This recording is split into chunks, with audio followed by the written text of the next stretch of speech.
Sejam bem-vindos ao PIB Talk, o podcast da primeira igreja batista pioneira em Blumenau. Eu sou o Fábio. E eu sou o Álvaro Triano. E esse é o primeiro podcast que estamos gravando no ano de 2025. Uma alegria para nós podermos estar continuando esse lindo projeto. E hoje nós estamos aqui numa... Será que é uma missão impossível, Álvaro? Biologicamente falando, não sabemos, né? Mas Deus vai nos direcionando nesse bate-papo que eu acho que vai ser bem proveitoso aqui com o nosso convidado. Sim, para você que acompanha a gente aqui na PIBPB, para você que é membro, sabe que no Bíblia 365 estamos lendo o livro de Gênesis como igreja, e Gênesis fala da criação, o começo de tudo. Então hoje nós vamos ter uma viagem no tempo, para onde tudo começou, lá no início, com o nosso grande amigo Luiz Roberto, ele que está aqui com a gente, ele que não é o Átila, lá do Jovem Nerd, mas também é biólogo, né? Ele se formou na Faculdade Federal do Pará, Faculdade Federal do Amazonas, errei aqui, já tava... Errei o estado, não pode. A briga entre Manauara e paraense é complicado, não pode, não podemos errar. É complicado. Meus amigos aí que me perdoem, meus amigos nortistas me perdoem. Eu já ia falar UFPA, cara, assim, porque eu fui aluno da UFPA, né? Eu falei, pô, o Luiz também estudou na UFPA? Não, eu confundi, perdão. Universidade Federal do Amazonas. Seja muito bem-vindo, meu amigo Luiz Roberto. Olá, é um prazer estar aqui com vocês nessa conversa de hoje. Realmente, eu me formei na Universidade Federal do Amazonas, sou formado em Ciências Biológicas e hoje aqui em Santa Catarina eu atuo como professor na rede pública de ensino, trabalho com biologia, com ciências e também trabalho no curso técnico de análises clínicas e lá eu leciono 2 matérias diferentes. Muito bom, muito bom. E nós hoje trouxemos ele aqui para ser o nosso cientista aqui, né, que vai ajudar a gente a entender um pouco mais essa relação, né? Ciência e religião briga? Não pode brigar. Não existe briga entre ciência e religião. Não tem como. Não pode. Por isso que me veio à mente, será que hoje, Fábio, a gente vai decifrar esse grande enigma da humanidade? Qual? A Terra é plana? A Terra... Não faz comigo não, cara. Me quebra assim não, cara.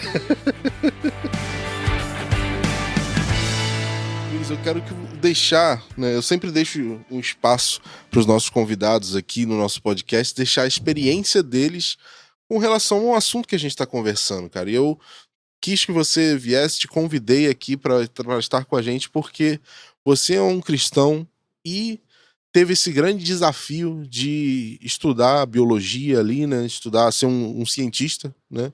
Por assim se dizer. E eu queria te perguntar como que foi esse desafio, cara? Como que você lidou com esse processo de estudar ciências sendo cristão?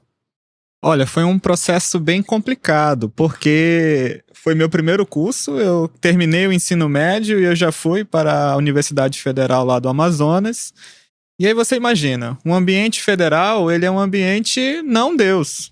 Ali a ciência sempre está acima do que a Bíblia diz, e eles acreditam que o livro ali da Bíblia é só um livro antigo e que as pessoas que seguem isso é algo fechado, a pessoa não tem instrução nem nada.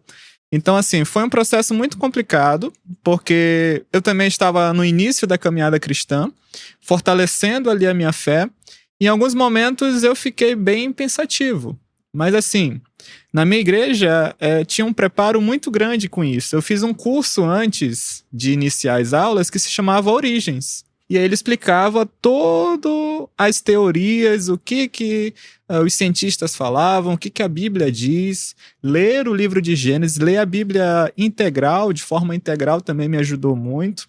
Que lá também tinha um estudo muito pesado em cima da Bíblia. Então, assim, foi criar uma base para mim poder iniciar a universidade. E isso foi muito bom, porque eu cheguei lá e eu já sabia que não adianta você bater de frente, é você ouvir, aprender também, porque senão eu não ia conseguir formar, né? Porque eu tinha matérias específicas e eu tinha que aprender aquilo.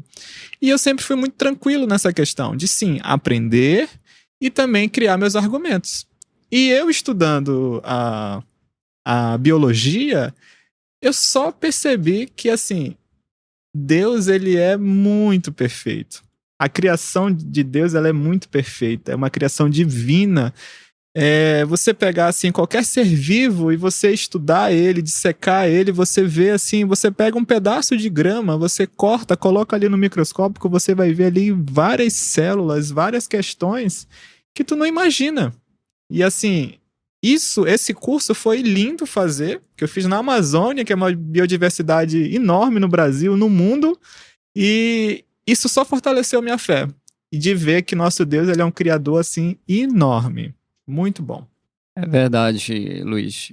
Tava falando, né? E veio à minha mente várias passagens, vários versículos ali de Gênesis do início, né? Deus criou.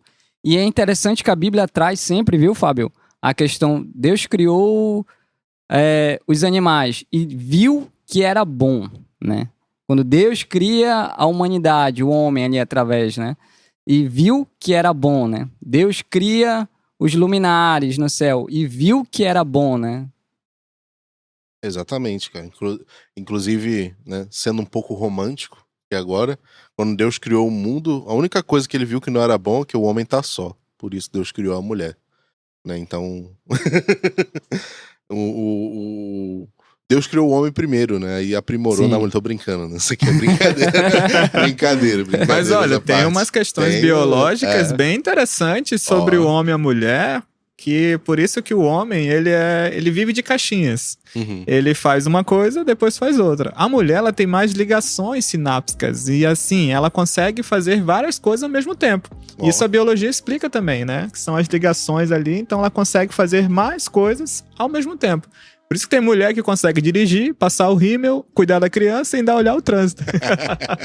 Ainda faz stories pro Instagram. Né? Verdade.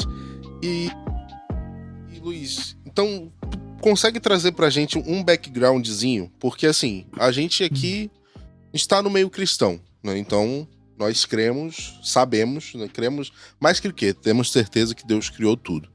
Mas na biologia, tipo, a gente tava até batendo um papinho assim antes.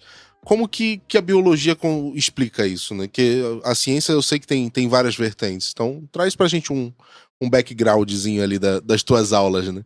Você dá aula, você falou pra mim que dá aula pra rede pública ali, né? Dá aula pra adolescente. Primeiro que Deus não gosta de adolescente, né? Tô brincando. Quem viu o podcast do Douglas Lima sabe, né? Por que Deus não gosta de adolescente? Deus criou Adão adulto ou adolescente? Aí, ó. Olha, é uma questão complicada. Na Bíblia, tem a adolescência de Jesus? Tem. Tem. 12 anos. Adolescência. Ah, Depois 12 parou anos. ali, 12 depois, ó. anos. Depois não tem mais nada. 12 anos é pré-adolescente Então, já, né? parou com 12 e só voltou com 30, Com 33 ali. 30 foi o início do ministério. 30, então, Deus não gosta de adolescente, eu tô brincando. Brincadeira. A Bíblia fala, vinde a minhas criancinhas, né? O próprio Jesus Criança, fala. né? Tem que vir antes, porque se deixar pra vir na adolescente... Tô brincando, gente, brincadeira. Da aborrecente. Né? Isso a biologia explica também, né? A Olha questão aí. dos adolescentes, porque assim, é uma fase que ele está saindo da fase da criança, está indo para a fase adulta, os hormônios estão aflorados, a questão ali do crescimento dele também ali, da parte de caráter, tudo isso vai ser colocado à prova, então assim, é um ambiente muito complicado. Verdade. E eu trabalho isso no dia a dia. É verdade. É um desafio. E esse assunto eu acho muito interessante, a questão da origem da vida. Como é que eu vou levar a origem da vida para esses alunos? E tem uma outra questão. Eu estou no ambiente público. O nosso estado, o Brasil, é um estado laico. Então eu não posso chegar lá e dizer assim, olha, o criacionismo é a verdade. Porque eu posso sofrer algum processo, alguma questão. Mas o que eu sempre levo para esses alunos? Vocês precisam conhecer de tudo. Todas as teorias, criacionismo, a teoria da origem da vida, evolucionismo, a questão... Dentro do evolucionismo tem várias teorias. E assim, não vai ter uma que vai dizer assim, essa é a certa ou errada. São teorias, o nome já diz isso. E assim, a ciência tem uma teoria que ela considera a mais certa por algumas questões. Por quê? A ciência se baseia em fatos. Então é preciso ter um método científico. E a teoria química, a evolução química, é uma evolução mais aceita. Por quê? Foram feitos 2 pesquisadores, Oparin e Haldane.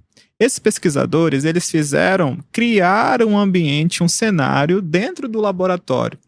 E assim, para a ciência, isso é um efeito muito bom, porque tenho dados, um método científico. O que seria esse método científico? É a forma que se faz isso. Seria uma receita, do jeito passo A, B, C e D. E foi isso que Oparin e Haldane fizeram em laboratório. Então, assim, hoje, pela ciência, uma das teorias mais aceitas sobre a evolução da vida, a origem da vida, seria a origem química. Mas também nós temos outras teorias que eu gosto sempre de apresentar para os alunos, que uma delas que eu acho super interessante é a panspermia. A panspermia é uma origem que, assim, que eles acreditam, e um dos pesquisadores que acreditava nisso era Aristóteles. Ele acreditava que a vida viria do espaço e chegou à Terra através dos asteroides e tudo mais, e que ali houve a vida. Como também eu levo para a sala de aula a questão do criacionismo. O que Gênesis diz? 1º dia, 2º dia, 3º dia e no 7º Deus descansou. Mas assim, eu sempre tento levar com leveza esse assunto porque é um assunto complicado. Eu estou trabalhando com adolescentes e assim, são adolescentes de diversas religiões, matrizes africanas, protestantes, católicos, ateus. Tudo isso em uma sala de aula. E assim, é um desafio você levar isso com leveza e levar o assunto. E eu gosto sempre de fazer isso. Vocês precisam saber de tudo para que você possa construir o seu entendimento. E assim você vai ter argumentos dizendo assim, não, eu sou da panspermia por conta disso, disso, e eu acredito nisso. E eu falo, está tudo bem. O importante é que você tenha argumentos para você defender a sua teoria. Ou você fala assim, olha, eu não acredito em nenhuma, está tudo bem. Você está construindo o seu entendimento. Mas essa evolução química, tu consegue dar um resumão pra gente, assim, de como que... Qual que é a ideia? Qual que é a ideia principal, assim, dessa evolução química? A evolução química foi o seguinte. Oparin e Haldane, eles eram 2 pesquisadores e de forma independente, eles não tinham contato. Naquela época era bem difícil, né? Não tinha o WhatsApp, o Instagram, essas questões que temos agora. E assim, eles tentaram fazer como se fosse uma espécie de uma sopa primitiva, né? E desse caldo primitivo, essa sopa primitiva, foi que surgiu os primeiros micro-organismos. Eram de formas anaeróbicas, que eles não precisam de respiração. E assim, eles fizeram isso tudo em laboratório, com raios, tipo trovões. Eles usaram lá ali uma espécie de, tipo um globo de vidro. E ali eles fizeram todas as questões de... como a Terra era antigamente, as condições climáticas, os raios ali em cima, e eles foram analisando se havia crescimento ou não desses micro-organismos. E eles observaram isso e dataram tudo nos seus estudos. E daí foi que houve essa questão da evolução química, por conta disso. E o mais interessante é que eles eram pesquisadores independentes e eles chegaram a um resultado muito próximo, juntos, e datas bem próximas, diferença ali de poucos anos, assim. E, para a ciência, isso é uma das mais aceitas por conta disso. Eu tenho um método por trás disso.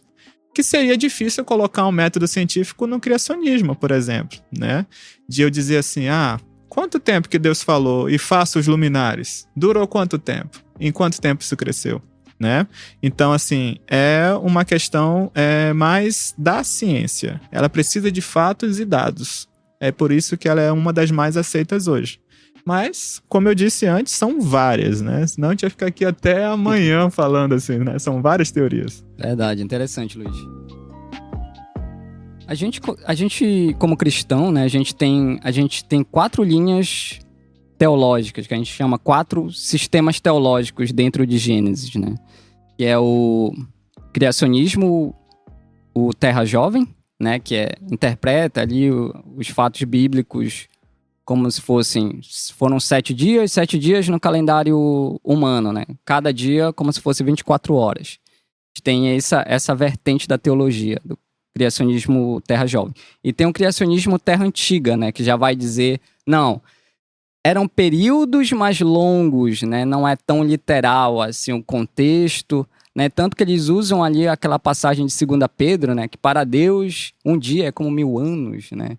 Então tem essa outra vertente. E tem o evolucionismo teísta, né? Que já vai dizer ali, não, existe um criador por trás de toda esse caos, né? Alguém veio junto, alguém estava por trás da evolução que o Luiz colocou.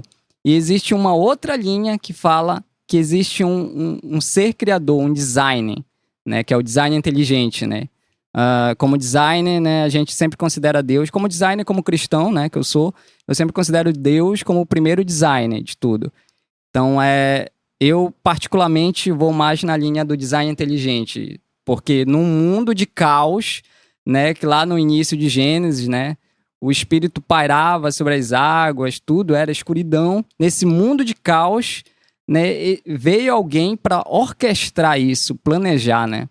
Por isso que eu acredito muito nessa linha do design inteligente, né? Que existe alguém, um designer, um criador por trás desse caos, assim, né? Dentro dessas 4 linhas que a gente enxerga na construção ali do livro de Gênesis, né? Porque Gênesis e Apocalipse são 2 livros, assim, que parece que Gênesis é o Apocalipse do início e o Apocalipse é o Apocalipse do fim, né? Porque são livros, assim, que às vezes balança a nossa mente, né? Bom, mas será que é literal? Será que é simbólico? Né? A gente entra, às vezes, nessas confusões aí, às vezes teológicas, muitas das vezes, né? Mas eu acredito muito que o Espírito Santo nos conduz tanto nessa conversa quanto na própria leitura da Bíblia, né? Para esse entendimento e para qual vertente teológica a gente vai pender, né? Só para te complementar, né? Não quero te corrigir, mas é que assim, tem várias formas de ver, mas alguns estudos que eu vi e tudo mais, inclusive cientistas falando, o design inteligente parece algo mais independente, assim, no sentido dessas 3 visões teológicas. Você falou do design inteligente, mas essas 3. Pelo que eu vi, a ideia é que, assim, o criacionista terra jovem, criacionista terra antiga, o evolucionista teísta, os 3 fazem parte do design inteligente. Então, meio que o design inteligente é um guarda-chuva que engloba várias visões. Abarca ali. E, inclusive, vi cientistas falando que, assim, eles buscam trazer o design inteligente como ciência, apesar de ser difícil, por não ter algo com método científico e tudo mais. São observações de fatos e tudo mais. Mas, inclusive, nem todo aquele que tem o design inteligente por sua ideia é cristão necessariamente. Inclusive vi vídeos de gente que fala que até é design inteligente, mas foi um alienígena que veio aqui e plantou a vida aqui. Só sabe? usa a teoria do design inteligente para colocar aquilo que tá por trás ali da sua mente. Porque a questão, complementando a tua fala, o design inteligente, eles não necessariamente vai ser Deus, mas eles acreditam que é uma inteligência, uma força do além que criou tudo isso.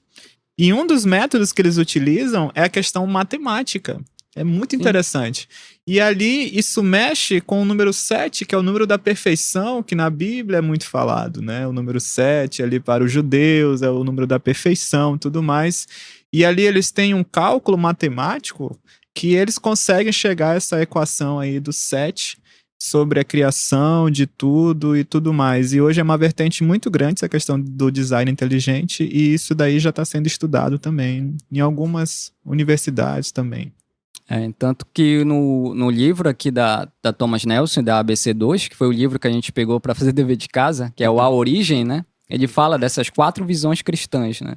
Tanto o criacionismo terra jovem, o criacionismo terra antiga, evolucionismo teísta e o design inteligente. É bem tratado aí nesse livro. E você falou de um versículo, 2 Pedro, mas também Gênesis ele traz uma contrapartida. Porque ali na criação ele fala, passaram-se o dia e a tarde e Deus viu que ficou muito bom. Então, eu sou mais, assim, da terra nova, assim, né? Terra Que jovem. o dia é terra jovem, que o dia ali teve ali 24 horas. Porque Gênesis, ele é muito bem claro, dizendo assim, passaram-se a tarde e a manhã e Deus viu que ficou muito bom. Mas tem a questão da Terra Antiga, que eles acreditam ali que foram milhares de anos, né? Que tudo mais e tudo isso passou. Mas pode acontecer também. São visões diferentes. Sim, E são isso é interessante visões debater nisso. teológicas ali que estão... Essas visões teológicas, né, só para deixar claro para a audiência, não se encontram na Bíblia, né? A gente estuda isso na teologia. Na teologia, seja ela sistemática ou teologia bíblica, né? A gente estuda essas 4 visões que são as visões mais aceitas, né? Como o Fábio trouxe pra gente na nossa caminhada cristã. Minha vida acho que era muito mais fácil antes de estudar para fazer esse podcast. Porque porque para mim era só Deus criou tudo e pronto. A ciência fala isso daqui, mas eu tenho minha Bíblia aqui. Eu vou seguir minha Bíblia aqui tranquilo, relaxado. Não preciso da ciência pra... Tô brincando, não preciso da ciência pra nada. É extrapolação, né? Mas tá bom, deixa eles falando lá o que eles quiserem falar. Eu tô aqui, tranquilo. Mas sim, eu vi que realmente implica muita coisa, né? Não pra nossa salvação, porque a gente crê no Messias, né? Crê na Bíblia. Independente da gente acredita que a Terra é antiga, que a Terra é jovem, evoluiu, não evoluiu, o que importa é que o Messias veio, a gente tá aqui, o Messias nos salvou, né? Mas é muito interessante a Bíblia trazer esse questionamento, esse pensamento, né? E aí a vida era mais fácil, mas foi muito bom poder estudar sobre. O Luiz falou que ele tende mais a ser terra jovem, né? E aí eu entrei num questionamento muito grande quando eu comecei a estudar. Porque, pra quem não sabe, ali... Hoje eu sou da área da tecnologia, mas antes eu era da área da farmácia, então da área da saúde. Então, estudei bastante biologia também, estudei ciências e tudo mais, gostava bastante de biologia e de ciências. E tem alguns relatos científicos que a gente fica pensando, cara, como que bate nisso daqui, né? Tipo, porque qual que é a ideia, né? Vocês podem me complementar. O relato bíblico, se a gente for ver o relato bíblico como literal, criou o dia ali, criou a terra, né, e tudo, 7 dias, e aí, se a gente fizer uma conta pelos anos das genealogias e bater de lá pra cá, bate uns 5.000, quase 6.000 anos ali, mais ou menos, né, então seria mais ou menos a idade, assim. Porém, ali a gente vê que a ciência traz relatos de rochas com datações de alguns milhões de anos. Astrônomos fazem cálculos no universo de outros milhares de anos aí e tudo mais. E aí a gente fica pensando, né, tal. Aí eu entendo a galera do criacionismo Terra Antiga. Porque quando eu fui estudar sobre o criacionismo Terra Antiga, o que a galera pensa, né? Eles interpretam os dias da criação como se fossem eras. Então, tipo, teve grandes eras ali. Então, aí isso explicaria rochas de milhares de anos, assim, por exemplo. E aí, a partir da criação do homem, continuou ali a conta até hoje. Então, teria, tipo, esses milhares de anos de formação da Terra e dos astros, mais esses 6.000 de história do homem, né, na Terra, por assim se dizer, né? E, querendo ou não, é algo que, sim, se a gente for ver o relato literal da Bíblia, ler ali literal, sim, 7 dias, 24 horas. Muito difícil. Mas é uma interpretação. Então, quando a gente entra na interpretação, acaba acaba tendo essas divergências de opiniões. Inclusive, eu fui ler, eu tenho em casa o História dos Hebreus. É muito legal. O Flávio Josefo, um historiador hebreu muito conhecido, historiador judeu, né? Perdão. Historiador judeu muito conhecido, que viveu nos tempos de Jesus. E aí ele, como um judeu, ele traz um relato desde lá do começo também, desde o princípio de tudo. E aí ele parece que vê o relato de Moisés, de Gênesis, como se realmente fosse algo mais alegórico do que literal em si. Mas é um pensamento também dele. Então, um pensamento dele ali que ele vê porque... Mas só que aí eu fui ver... Tava vendo um podcast me fugiu o nome dele da memória hoje. Daquele arqueólogo que é da Adventista. O Rodrigo Silva? O Rodrigo Silva. Tava vendo um podcast que o Rodrigo Silva tava. E ele é um cara que, tipo, como arqueólogo, assim, ele traz uns relatos bem legais e ele compreende muito a cultura judaica dos tempos da Bíblia, né? E aí ele falou, em diversos momentos na Bíblia, os escritores judeus usam poesia, mas só que sim para poder falar de coisas que aconteceram, coisas literais, e principalmente coisas relacionadas a Deus. Então, por exemplo, ele falou que no livro de Daniel, quando Daniel vai falar de realidades celestiais, realidades divinas, ele escrevia em poesia, né? Já quando ele estava falando de relatos de fatos terrenos, aí ele escrevia em prosa normal mesmo. Então, é algo da cultura judaica, né? Porque uma justificativa do cristianismo Terra Antiga é dizer que, por o relato estar em poesia, existe uma interpretação alegórica, pode existir uma interpretação alegórica daquilo, mas aí ele traz esse relato dizendo que não, né? O judeu escreve poesia para relatar fatos reais sim também, então algo diferente da nossa cultura, né? Mas eu fico balançado, fiquei muito balançado quando eu fui. Porque, assim, hoje pode ser que algo mude, mas hoje eu penso que sim, pode ser que tenha um espaço maior de tempo no começo dos dias, né? Eu tendo um pouquinho pro cristianismo Terra Antiga, porque eu não tenho conhecimento científico necessário para bater de frente com esse cálculo de bilhões de anos das rochas ali. Preciso ver mais como é que é esse negócio de bilhões de anos das rochas aí, que vai que se tiver uma refutação contra isso aí não tem como, né? Por isso que é bem complexo, né? Tratar da temática de Gênesis, assim como a gente tratou no último podcast da temática de Apocalipse, né? São dois livros, assim, que eu considero muito semelhantes na abordagem do que é literal e do que é simbólico, né? Mas o Espírito Santo nos direciona, né? E a gente vai lendo, né? E vai sendo abençoado e alimentado por essa palavra, né? Mas o Luiz falou o time que ele torce, eu falei o meu, e tu? Eu falei o meu. Qual que é o teu time? Design inteligente. Design inteligente. Sou designer, cara. Sou designer. Galera do... E olha aqui, ó, estamos na mesma mesa discutindo o mesmo assunto, com três visões diferentes. Isso é legal, porque isso vai enriquecer o nosso... Sim, com certeza, o debate. Nosso debate. O nosso produtor, acho que é evolucionismo teísta, então, né? Pra ficar o quarto ponto aqui. São 4 linhas, né? Só queria dizer, tô brincando, eu ia fazer a brincadeira, só queria dizer que com essa gente eu não falo não, evolucionismo teísta, tô brincando. Quer dizer que o evolucionismo teísta é um pouco demais pra mim, assim, numa... O evolucionismo teísta, eles acreditam assim no Big Bang, né? O Big Bang, mas como uma obra de Deus, né? Deus orquestrou o Big Bang ali... Não só isso, não só o Big Bang, né? Porque antes a gente tava conversando aqui, eu comentei, né? Que existe um podcast de 10 horas no canal Inteligência Limitada de criacionismo e evolucionismo. Inclusive, né, um grande cientista cristão, Adalto Lourenço, que já faleceu, mas só que antes dele falecer, ele estava nesse podcast, junto com Marcos Eberlin ali, grandes cientistas cristãos, e também pessoas expoentes do mundo da ciência, do lado evolucionista. E, tipo, eles estavam justamente, né, debatendo essa questão, assim, né, do evolucionismo, criacionismo e tudo mais.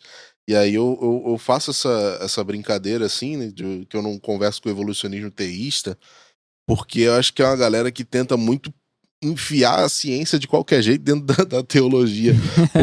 E também outra coisa que eu ia falar a gente tá aqui num desafio grande, porque como cristãos lidamos com a teologia, mas a ciência, o Luiz está aqui como representante da biologia, mas pra gente falar de ciência, a formação da Terra envolve geologia, Sim. que é uma outra ciência completamente diferente, com suas complexidades, astronomia, que a galera que olha pro espaço também tem essa relação com o Big Bang, então a paleontologia também, que é dos fósseis e tudo mais, então Sim. tem a parte química também, Sim. que influencia, então assim, são várias questões. Sim.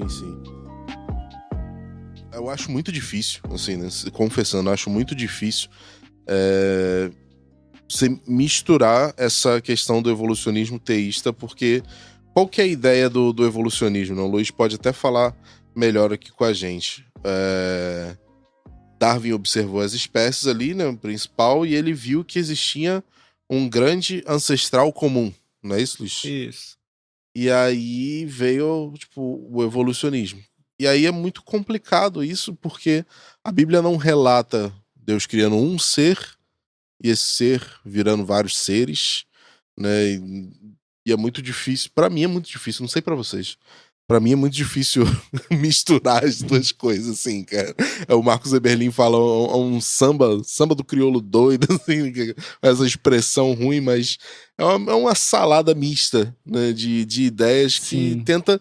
Eu acho que eles tentam muito enfiar, beleza, tá? Tem que os dois estar certo, vamos dar a mão aqui, vão misturar os dois numa coisa só, mas é muito difícil ver.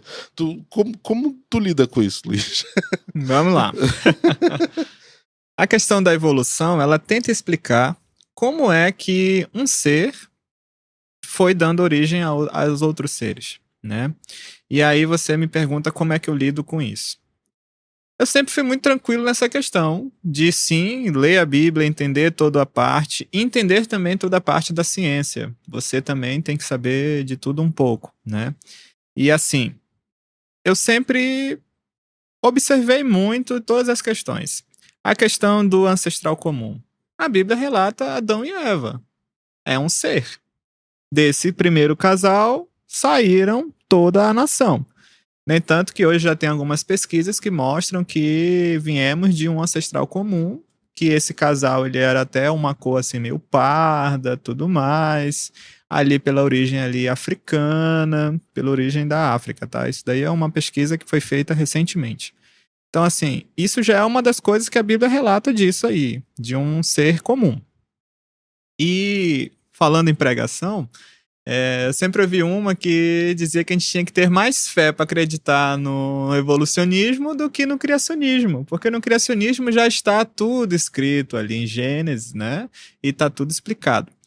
A questão do evolucionismo, algumas coisas eu fico meio com o pé atrás, como cristão, como entendendo a Bíblia ali, tá? Mas assim, eu sempre fui daquela teoria. Vou estudar, vou aprender e vou saber, né? E o evolucionismo, Darwin, ele foi um dos pais desse evolucionismo. Que ele foi um dos únicos cientistas que tentou explicar como é que esses seres evoluíram. E ele andou praticamente pelo mundo inteiro. Ele saiu ali de Londres e ele fez uma excursão mundial, ficou quase 7 anos fazendo essa excursão. Inclusive, aqui em Santa Catarina, aqui no Brasil, teve um pesquisador que ajudou e muito Darwin, que eles trocavam cartas, foi quase 15 anos trocando cartas, que foi o... Miller. Isso. Fritz Miller. Fritz Miller, surgiu o nome dele. Mas assim, Fritz Miller, ele é pouco estudado. Muitas pessoas não conhecem ele, mas assim, ele era conhecido como o amigo de Darwin, ajudou muito nesse processo. Inclusive, Darwin deu um apelido para Fritz Miller, como o príncipe da observação. Porque também o evolucionismo, ele observa. Um dos estudos de Darwin que comprova a questão do evolucionismo foi que ele foi para a ilha de Galápagos e ali ele observou os pássaros. E os pássaros, eles evoluíram a questão dos seus bicos. Uns tinham bicos maiores, outros bicos menores, porque de acordo com a alimentação dele presente ali naquela ilha, eles foram evoluindo esse bico.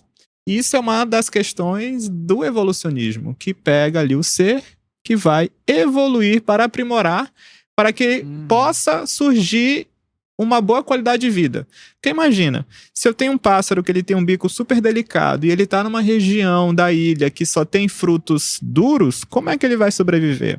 Não sobrevive.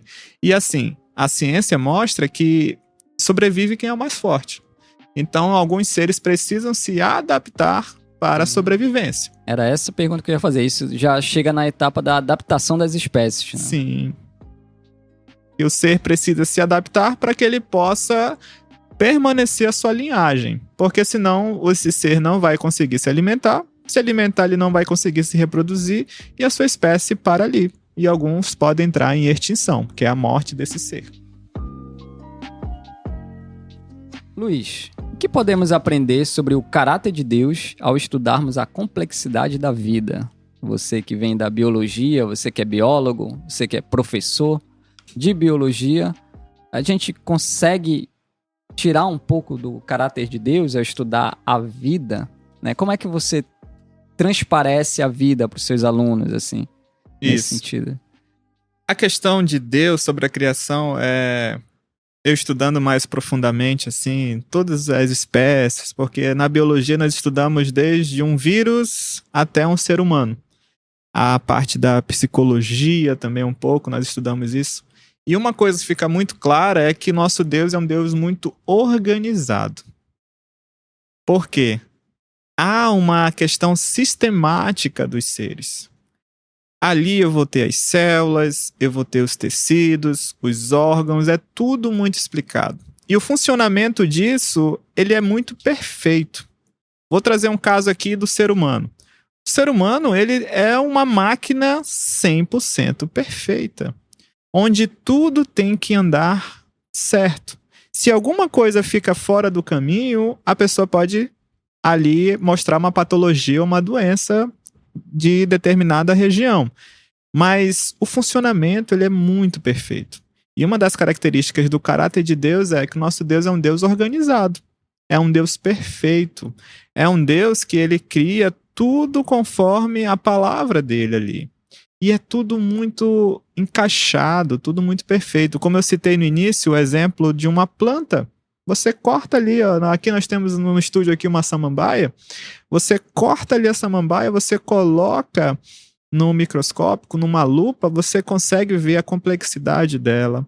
Nós temos a diferença das folhas, da questão da nervatura dessa planta, das raízes, assim, é uma complexidade muito grande. É muito bem orquestrado. É né? muito perfeito. Por isso que eu acho que Deus é um designer, o maior designer que já existiu, né?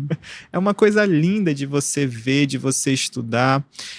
Se você tiver um dia uma oportunidade, você procurar lâminas, procura assim lâminas no YouTube e tudo mais, e você vai perceber ali a complexidade dos seres.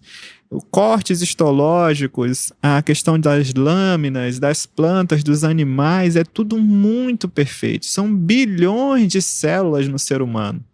Isso, células. Fora a questão sanguínea, dos ossos, as articulações, a questão do cérebro também, que é uma parte assim, uma máquina perfeita. O Fábio é da área da tecnologia. Ali o nosso cérebro, ele é uma questão assim muito perfeita, é a nossa máquina, como se fosse a nossa máquina mãe ali tudo funciona, sabe? Então assim, eu estudando a questão da biologia, ela fortaleceu mais a minha fé para dizer que o nosso Deus é um Deus super inteligente, ele é o pai da medicina, ele é o pai da criação, ele é tudo, porque às vezes nós temos só aquela ideia que Deus é aquele ser distante, que é um velhinho que fica lá no céu jogando raios para quem faz pecados e tudo mais. Mas quando você estuda essa parte da biologia, da ciência, você percebe que o nosso Deus é um ser completamente inteligente. E tudo funciona. E quando uma coisa está fora do compasso, o corpo ali, o organismo não funciona. Então, assim, nosso corpo foi feito perfeitamente. A parte da reprodução também é uma parte muito interessante.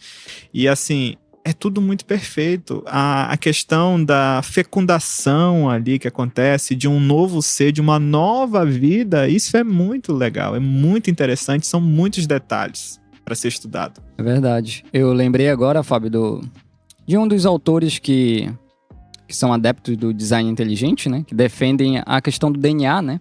DNA como um registro, um carimbo de que a gente tem um criador, né? Alguém colocou no nosso DNA a sua assinatura, né? Sim. Vocês falando...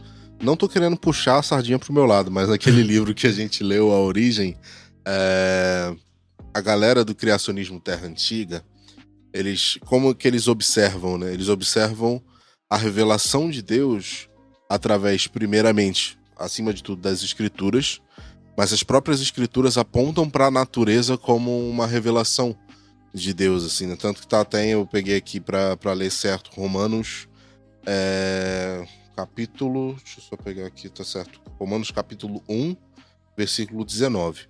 Pois o que de Deus se pode conhecer é manifesto entre eles, porque Deus lhes manifestou.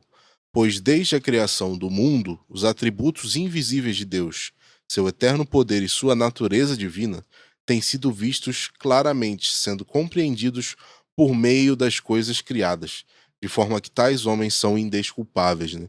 Então esse texto, Paulo traz essa ideia de que, olha, não tem como você não olhar para a natureza e não compreender que tem um Deus acima disso tudo, que criou isso tudo, né? E a natureza revela, né? O Luiz falou muito bem aqui, né, sobre o que a gente observa na natureza. Você me falou de cortes histológicos, lembrei do tempo que eu fazia farmácia, e aí tive duas matérias que eu gostava de quase todas as matérias, né, mas duas me lembraram isso. Uma foi a fitologia, né, que eu estudava processo de extratos naturais de plantas, medicamentos, e aí eu precisava diferenciar pelo microscópio um corte de um boldo verdadeiro, que tem o composto que ajuda na nossa digestão, e um boldo que não é o verdadeiro, mas é uma outra espécie de boldo que não tem efeito nenhum no nosso corpo. Uhum. E aí lá no microscópio dá pra ver assim na célula da folha do boldo tem um processo, parece uma estrelinha, parece uma palma de uma mão de verdinha, assim, que aí mostra o boldo verdadeiro. Na matéria de histologia, a galera arrancava os cabelos, por quê? Qual que era a dificuldade da prova?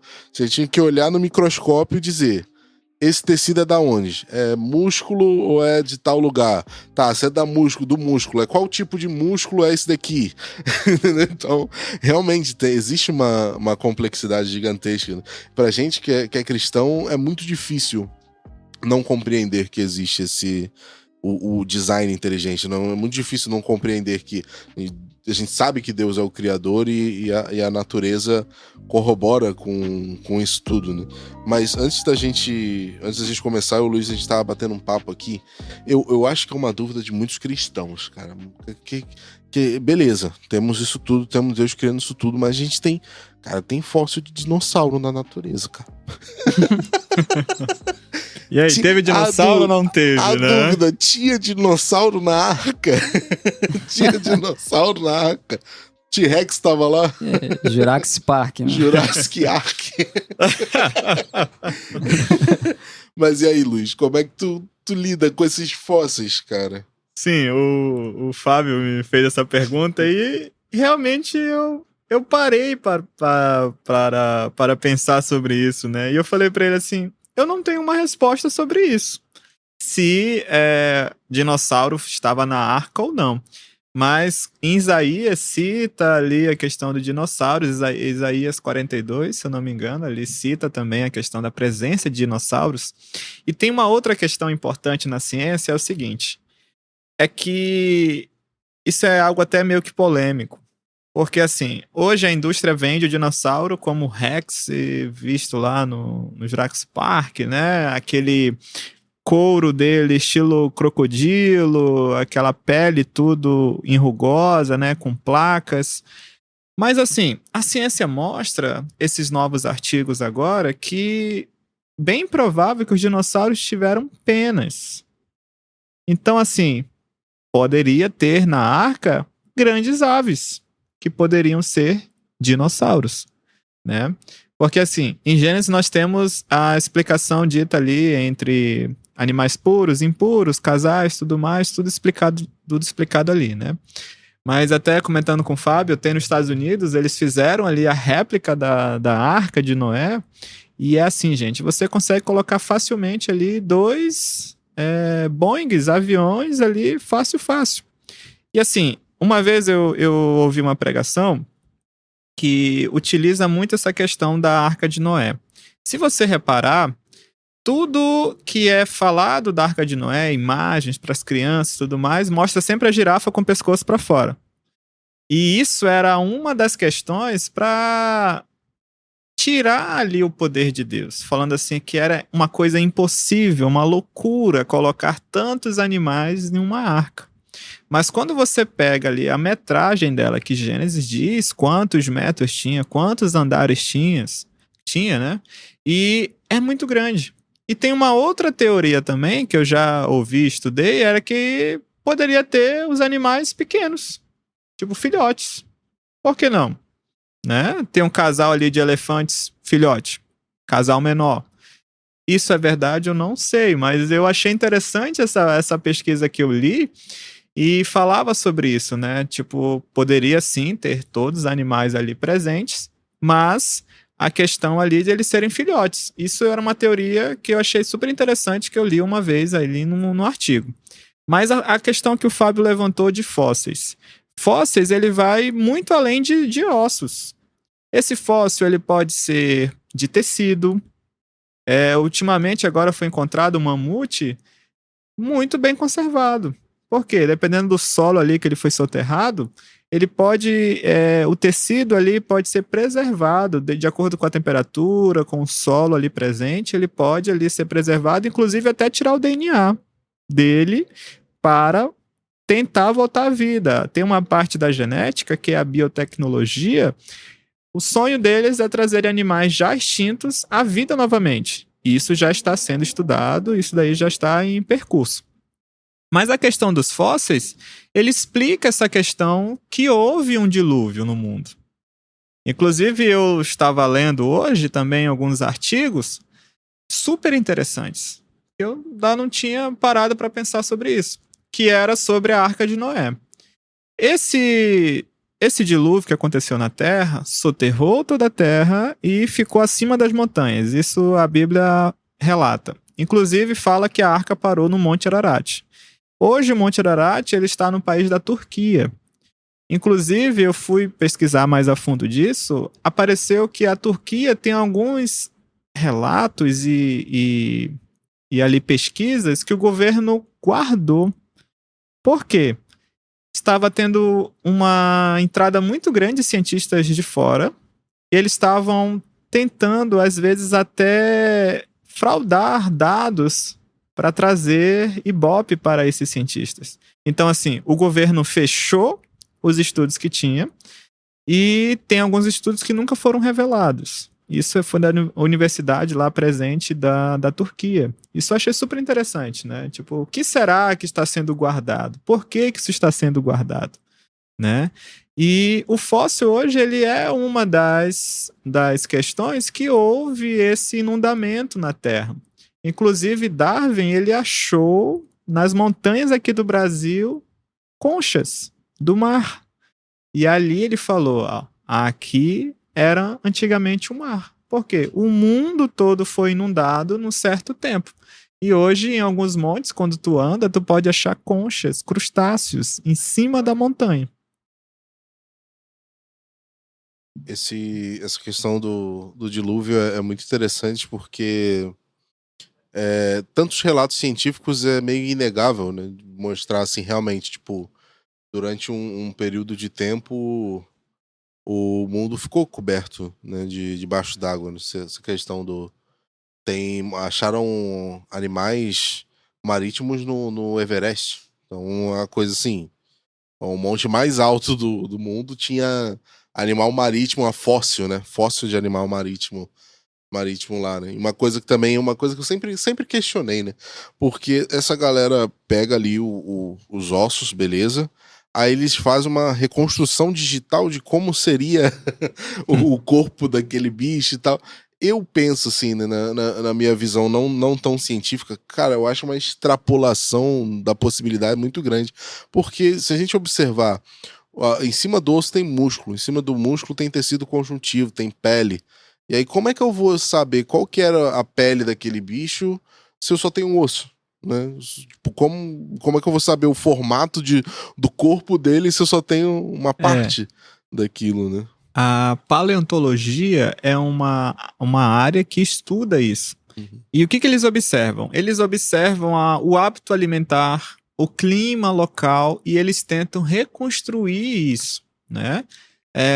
Claro, são ideias, não é que era 100% assim. Mas há um estudo todo profundo em cima disso, de ver o hábito alimentar, qual era o tamanho, a questão dos animais. Assim, eu já tive a felicidade de encontrar vários fósseis lá na minha região, visitar, né, no museu, e lá tinha um crocodilo de quase 15 metros. E ali eles montaram osso por osso ali. E também tinha da preguiça gigante também, que tinha ali quase 4,5 metros, uma preguiça gigante. Então, assim, é muito interessante essa área. Eu acho, assim, fantástico essa área. Eu fico bem fascinado em estudar e observar isso. É muito legal essa área. Falando nisso, né, outro assunto interessante, né, que permeia essas visões que a gente estava conversando. Que a galera do criacionismo Terra Jovem, eles deixam qualquer tipo de evolução de lado, Deus criou tudo pronto e tudo seguiu assim. A galera do criacionismo Terra Antiga, diferente do evolucionismo teísta, eles veem que existe não uma macroevolução, não um único ancestral comum muito distante. Eles veem que tem tipo microevoluções, né, essas transformações que podem acontecer de adaptações, né? Tu também vê dessa forma que existe essa possibilidade de ter tipo microevoluções? Olha, dessas microevoluções pode ter adaptações, que como foi feito lá em Galápagos, das aves, elas se adaptaram. E assim, pouco período de tempo. Pode acontecer também com seres humanos, né? Inclusive, tem até a questão da diferenciação das raças, é bem interessante. Tem um estudo que ele mostra assim, por que o oriental tem um olho puxado e o índio também tem um olho puxado? Se eles eram seres diferentes, tipo, tem alguns aqui da região do Brasil e tem o da Ásia, ali pelo Japão. Mas tem um estudo que mostra o seguinte, que essas pessoas estavam em uma região que tinha uma incidência solar muito grande e próximo a montanhas de gelo. Então eles ficaram com os olhos bem fechados e isso foi evoluindo. Isso é um estudo feito, né, que tenta explicar a diferenciação desses. Mas assim, é possível ter adaptações para que ele possa sobreviver ao ambiente. Isso ajuda a sobreviver no ambiente. Oh, legal. Só para finalizar, eu queria fazer a última pergunta que eu vou fazer aqui. Só para contextualizar mais esse nosso bate-papo aí sobre questão de evolução, linhas teológicas, Gênesis, Bíblia, Deus, né, criação. Trazendo um pouco pro meio eclesiástico. Como a igreja, Luiz, assim na tua visão, pode equipar nós, cristãos, para lidar com as questões de fé, ciência em um mundo acadêmico e profissional? Tu que é um professor, tu que leciona, como é que tu vê assim, o papel da igreja para nos equipar, né, diante de fé, ciência, né, nesse mundo mais acadêmico, mundo mais profissional aí do mercado de trabalho? A pergunta é muito boa. E assim, para que nós possamos tirar isso, é não demonizar. Né? Por quê? Lá fora nós somos vistos como pessoas não inteligentes, como pessoas fanáticas e pessoas que seguem um livro antigo. Então, o que nós temos que preparar? Principalmente os nossos jovens que estão entrando na universidade, nossas crianças que estão nas escolas, é sempre o conhecimento. E esse podcast ele é muito legal porque está trazendo um assunto que é pouco falado em algumas igrejas, que é essa questão. Sim, nós vivemos neste mundo e esse mundo tem ideias que são assim. Então, por que não ensinar essas pessoas sobre todas as ideias, mostrando o que a Bíblia fala e dizendo, olha, você está nesse mundo para que você forme no ensino médio, porque assim, a origem da vida, ela é ensinada no primeiro ano do ensino médio. Então, o aluno, ele tem ali em média de 13 para 14 anos que está no ensino médio. E alguns se recusam a estudar esse assunto. E eu falo para eles, queridos, você precisa estudar esse assunto para que você possa depois fazer o vestibular. Porque o vestibular não vai perguntar, você é cristão ou não? Não, você precisa aprender, você precisa estudar, você precisa passar nesse conteúdo para que você possa ir para o segundo ano, para o terceiro ano, uma faculdade. Quando for fazer biologia, ciências, farmácia, tudo você vai estudar isso. Então, o que a igreja pode fazer sobre isso? É ensinar os seus fiéis. Falar o que acontece. Nunca debater de frente. Porque pensa... Aí já vem uma outra citação. Não jogue suas pérolas aos porcos, né? Aquele ensinamento que Jesus falava. É assim, de você ensinar o que a Bíblia fala, mostrar as teorias que existem no mundo, e assim a pessoa já vai criar um argumento para que quando ela for estudar sobre isso, ela já vai saber. Ah, tem isso, tem isso, tem isso. Tudo bem, mas eu acredito na Bíblia. E está tudo bem. Né? Nunca bater de frente, demonizar, isso é do pecado, isso está repreendido, eu não vou estudar sobre isso. Não, vivemos nesse mundo, nós temos que nos adaptar nessa questão. E sempre o conhecimento vai ser libertador, porque a pessoa vai saber o que ela vai estudar, o que vai esperar ela na universidade, porque assim, um breve relato. Quando eu entrei na faculdade, eu tinha amigos meus da mesma igreja que eu, e o menino não quis mais seguir os caminhos de Cristo. Por quê? Na universidade ele se achou lá. Ele acreditou mais nas teorias de tudo e era meu amigo. Estava ali comigo. Teve o mesmo ensino. Entendeu? Então, assim, é da pessoa também fortalecer a sua fé. Ali na universidade ela vai ser colocada em xeque. Se ela vai querer ser o cristão ou se ela vai querer estar ali próxima, se adaptando aos outros e querer seguir a teoria que rege o mundo. Porque o mundo, ele não vai ser cristão. O mundo sempre vai tender para outras coisas. Então, a fase que eu penso e que eu tive é o ensino. Ensine os seus fiéis, mostre os caminhos e prepare. Principalmente os que estão entrando na universidade, as crianças que estão entrando na escola, porque você preparando eles já vão ter uma mente muito boa, vão saber o que vão esperar eles e eles vão fazer a diferença na escola, na universidade, em tudo. Então, a palavra é o ensino. Estudar isso em cada categoria, os juniores, os adolescentes, nos jovens, no culto de domingo, por que não? E ensinar, mostrar o que vai esperar ali essa pessoa e ela já vai estar preparada, né? Vai estar plenamente apta, preparada e vai tirar de letra essas questões, né? Sim, em resumo, então, estude a Bíblia, estude para o Enem. Sim. E estude para o mercado de trabalho, né? Estude. Você tem que ser o melhor aluno. Você tem que ser, porque assim, o cristão ele vai dar o testemunho. E nós já vamos estar atrás dessa questão, porque vai dizer, esse daí é crente. Ele não vai querer saber sobre a origem da vida. Não. Estude a origem da vida, tire ali uma boa nota, tire seu 10 e pronto, passou esse assunto. Agora não tem que ficar naquela questão de demonizando tudo ali e querer tirar também de letra, dizendo assim, não vou estudar porque isso é pecado. Não, você tem que fazer, tem que tirar a prova, faz o vestibular e aí você vai servir a Cristo com a sua profissão. Eu faço um relato breve também, quando eu era criança, mas meu primeiro super-herói que eu fiquei fixado era o Homem-Aranha. E o Homem-Aranha é um cientista, né? E eu vendo ele, eu cresci querendo ser cientista. E aí eu, na pré-adolescência ali, conhecendo a fé, começando a aprender das coisas de Deus, eu fiquei, tá, mas e aí? Eu virei pro meu pai e perguntei, eu quero ser cientista, mas como é que eu posso ser cientista se eu acredito em Deus? Né? E aí ele falou, não, uma coisa não tem nada a ver com a outra. E aí eu passei a conhecer cientistas cristãos. Né? Se a gente for observar, a ciência foi feita por muitos homens.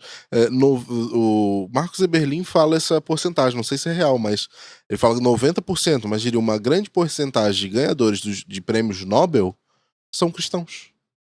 Tipo, ele brinca, né? 10% não são cristãos. Deus deu o dízimo pros ateus. Separou ali, né?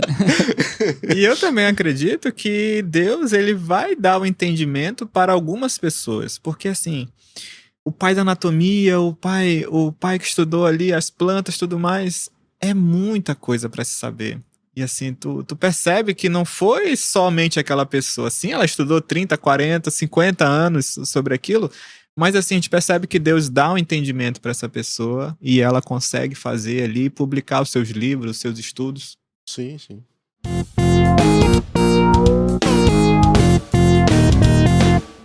E agora nós vamos para aquele nosso famoso quadro conhecido Tem Dica Aí, onde nós trazemos dicas de livros, podcasts, músicas, textos, por assim se dizer, qualquer tipo de material relacionado ao nosso tema. E eu quero saber do Luiz. Luiz, tem uma dica relacionada a esse tema? Sim. Primeiro é você ler o livro completo de Gênesis. Porque não tem como você debater e você nunca leu o livro completo de Gênesis. Então eu sempre falo e eu sempre incentivo os meus amigos a ler a Bíblia toda, completa. Tire um ano, leia, peça ajuda. Porque você lendo a Bíblia completa, você consegue debater com alguém, né? E o segundo é estudar as teorias de forma separada. A origem química, a forma da abiogênese, que a origem veio de forma ali espontânea. A questão da biogênese, que precisa de uma célula para criar uma outra célula. A panspermia, que a vida veio do espaço. A origem química, que foi feita em laboratório, com método científico. Então, assim, você sabendo todas as teorias e sabendo o que a Bíblia diz, você já vai conseguir debater muito sobre isso. E é claro, eu sou mais fã assim, de documentários. Eu não sou muito adepto da leitura, porque eu não fui acostumado com isso. Mas assim, eu gosto muito de ver documentários, de ver filmes.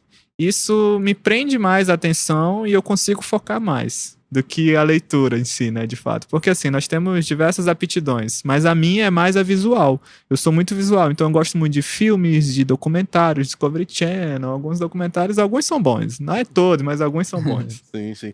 Inclusive, só comentando rapidinho o negócio do documentário, você falou, muitos anos atrás, vi um documentário na Discovery Channel, que eles estavam tentando mostrar como provavelmente o mar se abriu pro povo ali, Moisés passar, né? Eles fizeram um experimento que era muito legal, colocaram a baciazinha de água, e aí pegaram um galão de gás em alta pressão, abriram o galão de gás, aí o galão de gás fez um feixe na bacia de água, e aí eles fizeram, e a Bíblia relata, assim, que veio um vento muito forte do Oriente, então assim, né, eles estavam conversando sobre isso, e é legal a gente pensar, né, talvez cientificamente, Sim, como que isso, por que não, como que isso né? aconteceu, né? Por que não? Falando em documentário, eu também assisti um, né? Trazendo um relato. Só que não dá pra levar muito a sério, né? Esse foi no History que eu assisti. Era baseado no livro de Ezequiel. E lá o documentarista, a galera que fez o documentário, né? Tava expondo ali que, na verdade, os querubins ali de Ezequiel, na verdade, eram naves espaciais, né? Então eu falei, pô, não vou levar tanto a sério. Não vou levar muito a sério isso aqui, não. Não é Então, possível. Depende da fonte que você vai ver. Né? E tem outra dica, Álvaro? eu tenho uma dica aqui, Fábio. Só uma hoje trouxe aqui. Uma. A minha dica é, além de você ler a Bíblia... eu comprei uma Bíblia de estudo. Ó. É a Bíblia Filaments. Muito boa. Legal, legal. É uma Bíblia que integra o impresso com o digital ali, né? Ele tem um aplicativo, né? A Bíblia em si é muito boa, é NVT, é maravilhosa, ela é bem fininha, bem compacta de levar para o culto, levar para pregação, levar para estudo bíblico, devocional. E o recurso adicional dela vem no aplicativo, comentários, mapa, tudo. E é uma Bíblia bem de preço acessível. Alguns influencers aí cristãos estão falando que é a Bíblia do futuro, né? Eu já vi uns vídeos, achei bem interessante. Mas eu tô curtindo muito, é a minha Bíblia de devocional. Hoje é a Bíblia que eu trago pro culto. É muito boa, se você tiver condições, Bíblia Filaments. Mas a minha dica também é procure a Associação Brasileira de Cristãos na Ciência, a ABC2, que inclusive foi o livro que a gente trouxe dessas 4 visões teológicas aí, né? Que é o livro A Origem, era uma parceria da Thomas Nelson com a ABC2. Eu conheci a ABC2 pela internet, né? Eles têm o site deles, tem o Instagram. Inclusive eu já fiz alguns cursos lá com eles têm cursos, disponibilizam. E o presidente dos presidentes da ABC2, que é o Guilherme de Carvalho, inclusive teve na nossa conferência Impacto de 2023, né? 2023? Foi, 2023, né? E eu tive o privilégio de conversar com ele ali e tal. E a ABC2, ela promove essa comunicação, né? Entre a integração entre a comunidade cristã e o campo científico no Brasil. Então é bem interessante conhecer esse movimento aí. E você citou eles, inclusive a dica que eu tenho é de um artigo no site deles, né? Que tem um site cristãosnaciencia.org.br.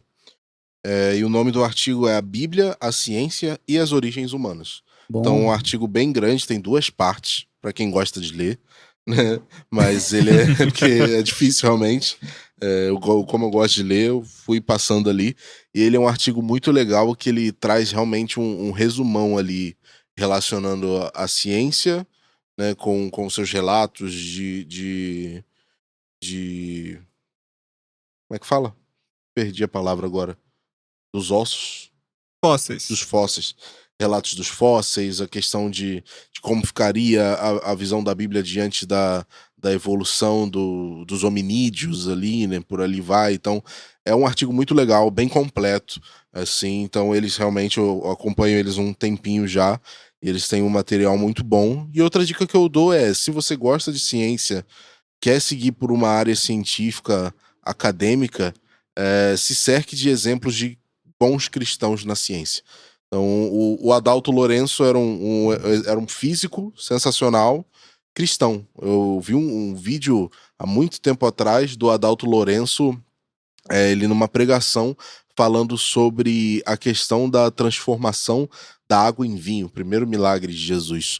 Como isso é descrito, né? Se a gente escreve assim um texto, uma frase, a água virou vinho. A primeiro olho, assim, a primeiro olhar é simples, mas a gente vai olhar nas moléculas da química e da fisicoquímica da coisa ali, é uma complexidade gigantesca para transformar água em vinho. É completamente diferente, né? Então ele estava falando sobre essa pregação e o Adalto Lourenço era um cara sensacional. Tem muito material dele na internet. Marcos Eberlin também, outra dica, tem livros muito bons também sobre essa questão de ciência e fé. Ele é um cientista, ele é um químico também, muito top, com artigos publicados.